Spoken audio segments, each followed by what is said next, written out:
presentation. So I said, you know what, why not? Bravo. I'm excited to give this presentation to you guys. And I'll begin. This is a presentation about future financial planning.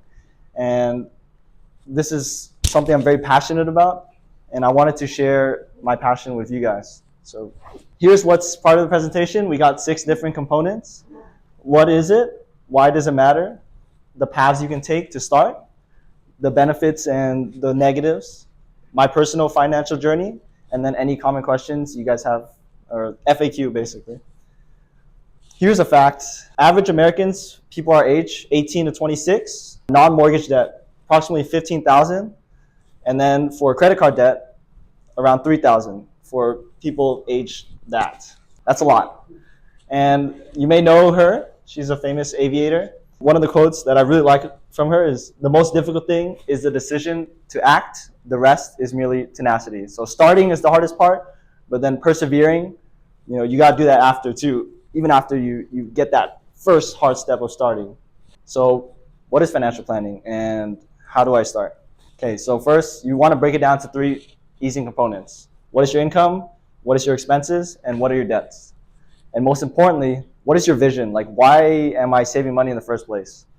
So it could be anything from this list or anything that, your personal reasons. And for example, for a lot of college students, it's paying off debt. That's a goal that a lot of us are aiming for. And you always need a plan. If you have a goal, you want a plan. You can either, in this situation, you can either budget more or earn more, increase your income or spend less. Okay? So for example, if your income was $1,500 a month, which is based on this job, it could be around there. And then you have your normal expenses of rent, food, utilities, gas. That's how you calculate your take home. You take your income minus your monthly expenses, take home. And then what do you do with that take home? Well, I like to keep it simple.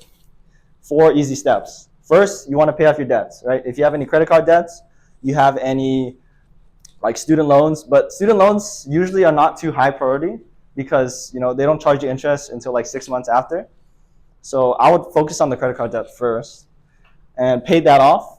Once you pay that off, you want to start on your emergency fund. At least 2 to 3 months of money you can live on in case you lose your job. Okay, and then after you build your emergency fund and you feel a little safe, you can start playing around with your money, making it work for you. So you want to invest, you can do a lot of different options. I'll talk about that later. And most importantly, have fun. We're still very young. There's a lot to do, okay? So don't forget this part.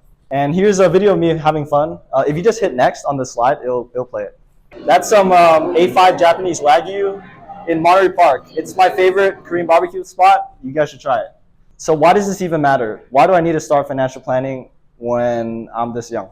Well, if you guys have heard of the book Rich Dad, Poor Dad, this is the man who wrote it, Robert Kiyosaki. It's not about how much money you make, but how much money you keep and how hard it works for you. The last part doesn't really matter. Okay, so here's some interesting numbers. So the average age of retirement in California, after I did some Googling, 67. This is the amount of Social Security you get every month. And then here's the really shocking number. About 208 million Americans, or 62% of us, are living paycheck to paycheck. That means if you lose your job, you could be potentially homeless, which is not something we want. And hopefully financially planning will prevent that. And the reason is very simple. I do not want to work after I retire. Unless that makes you happy, then you can do it. And here's, we probably don't have time for this, but if you move to the next slide, as you can see here, that website basically shows you the potential of financial planning. And in this specific case, it's for a Roth IRA. And this is assuming you put in $7,000 a year, which is the max. And then you get the average return of 10.26% in the stock market. So let's say I'm 18 and I want to retire at 55. If I max out every year in my Roth right here, by the time I'm retired, I have $2.72 million in my retirement account. You pull it out, you don't have to pay any taxes on it. And the money that you put in, $259,000, is your own. The rest of that growth is just through the stock market, right? So you basically tenfolded your money. And every 5 years from there, it even gets crazier. So this one, you can see you almost 20x your money. This one's even over 20. It's kind of crazy. Next slide. So what are my options? What are my paths that I can take to start financially planning for the future? So I have 4 different ones. The one that I really like, Roth, traditional IRAs. The number here in parentheses is the riskiness of it. The higher the number, the more safe it is. The less the number, the more risky it is. So as you can see, there's different ones. This is like Robinhood. You're just trading stocks. This one is very, a lot of people like doing this one. It's just having a high yield savings account. So it could be like Discover or any bank.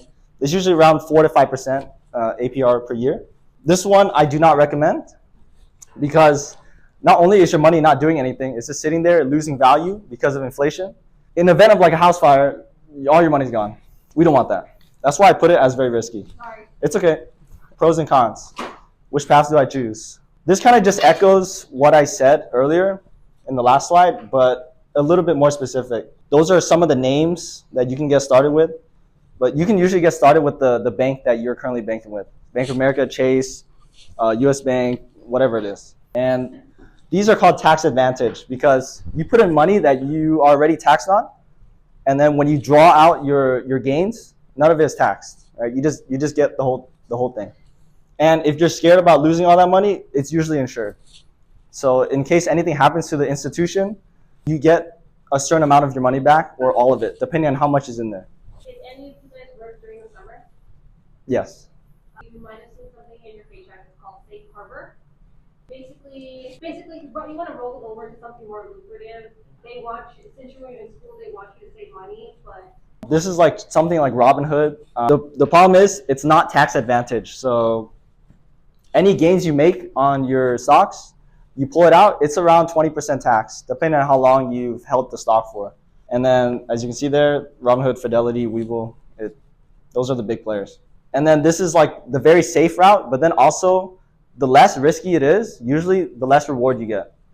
There's no limit to this one. You can put in over 7,000 a year. You can put in 100,000 a year if you want, but you're not going to get that great of return. It's around 4 to 5% for a high yield. That's right around where inflation is, so you're basically making nothing. And then next slide, money in the mattress. This one, I wouldn't do it. Just don't. Your money's not working for you. It's taking that. So this is my financial journey, and what did I do to start? Started at 18, March of 2021. I started with $1,000 in my Roth. I went to Bank of America. I talked to the investment people, and then I asked them, hey, can I open it up? As long as you have income.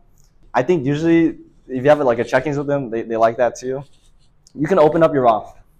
And then part 2 of that, I put my head down and started talking to as many people as possible who I knew did this stuff or was also in the same process as me. And then you have to be consistent with it. You have to be consistently putting in the money. You have to be spending smart. But it's not like you can't have any fun, right? But you do have to be consistent. And lastly, for this year, my goal is to break 60,000 in net worth. That's not including any houses, cars, or any physical items I own. It's just stuff that's in my bank. And this is a graph of what my Roth IRA, so just to get an idea of what could happen. March 2021, this is end of January 2024. It says 24.9% return there. But actually today it's 27.66. I checked this morning. We are up. The funny number is going up. This is something like, I make around $2,500 a month. This is how I budget my money. My expenses, $1,635. Like I said earlier, you take your income, you minus your expenses, you get your take home. Not here. I have other. No. Here's like $1,000 a month. It's around 1,000 something a month. And then after you take income minus expenses, that's around my take home. So it's you can play around with that. That's fun money. And then lastly, this is the last part of my presentation. What questions do people commonly have about starting this process? Where do I start? Like I said earlier, whoever you bank with, that's usually a safe bet. If you have like a bigger bank, like Bank of America, Chase, they definitely have options. You just got to go in there and then talk to the investment division. Or you can do some Googling. Google is your best friend. How do I start? Well, in the slide earlier where it says like keep it simple, baby steps, you pay off your debt first, you build your emergency fund, and then that's when you start figuring out how to make your money work for you. When do I buy? So for my more advanced peers in here who are already doing trading and stuff, you don't really have to time the market. You can just buy whenever. There's a concept called dollar cost averaging. And basically, whenever you can buy, you'll have about the same amount of returns as people who try to time the market, wait for the lows, avoid buying when it's high. You don't need to do all that. That's unnecessary stress. You don't want that. What are the risks? It depends on how risky you play it, right? You could be buying stocks on credit. It's like buying stocks to your credit card. I would avoid that unless you know what you're doing. But in order to make it like safe, you have to have a diversified portfolio. So you buy stuff in different sectors: tech, medical, energy, whatever. You want to have you want to have it like a puddle, wide but not too deep. What do I buy? This is how I look at my stocks and decide what to buy. I'm a really big tech guy, so I look at stuff I know. For example, Apple. I go on Apple, I look at their stock, and then I hit all time to see their stock performance all time. So I look at when they start, where they are now. And if I see consistent growth that is over inflation a year, which is like 3 to 4% a year, I like it. I'll consider buying it. That's a good way to look at it.